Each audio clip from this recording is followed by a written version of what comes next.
नमस्कार मंडळी, आज आपण पाहणार आहे जन्माष्टमी स्पेशल माखन मिश्रीची रेसिपी. माखन मिश्री कानाला किंवा कृष्णाला अत्यंत प्रिय असा भोग आहे.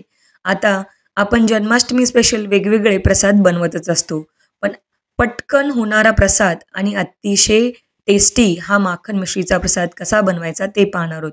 विकतचं लोणी न आणता किंवा पारंपरिक पद्धतीने दही जमवणे, ताक करणे, त्यापासून लोणी करणे ही वेळखाऊ पद्धत झाली. आता सध्याच्या धावपळीच्या वेळेस किंवा धावपळीच्या काळामध्ये बऱ्याच जणांना वेळ नसतो. बऱ्याच जणांच्या घरी लोणी, दूध, दही हे सगळं विकतचं असतं. त्यावेळी अशी ट्रिक करून तुम्ही प्रसाद बनवू शकता. सगळ्यात अगोदर एक मातीचं भांडं घेतलंय. त्यानंतर साजूक तूप घेतलंय 1 वाटी. आता तूप कुठलंही वापरू शकता. म्हशीचं, गाईचं. मी इथे गाईचं वापरलेलं आहे. त्यानंतर 2 ते 3 बर्फाचे तुकडे ॲड करायचे आणि हाताने हात स्वच्छ धुवून घेऊन हे मिश्रण सतत फेटायचं. आता हे मिश्रण किती वेळ फेटायचं तेही सांगते.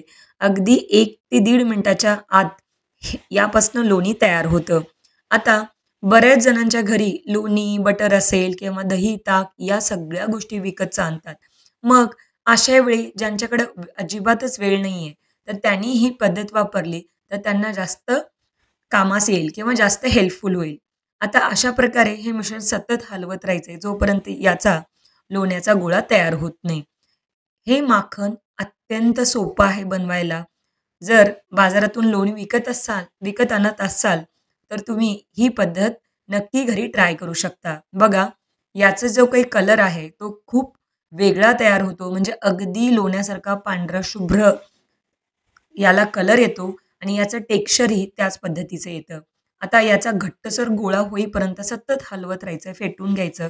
यातले जे काही बर्फाचे तुकडे आहेत, ते काढून घ्यायचे आणि जे काही एक्स्ट्राचं पाणी असेल यामध्ये तेही निथरून घ्यायचंय आपल्याला आणि अशा प्रकारे लोण्याचा गोळा तयार झाला, की मग लगेच हा गोळा तुम्ही सर्व्ह करू शकता किंवा देवासाठी प्रसाद म्हणून एखाद्या छोट्याशा कंटेनरमध्ये किंवा सर्व्हिंग डिशमध्ये या पद्धतीने लोण्याचे गोळे काढून घ्या.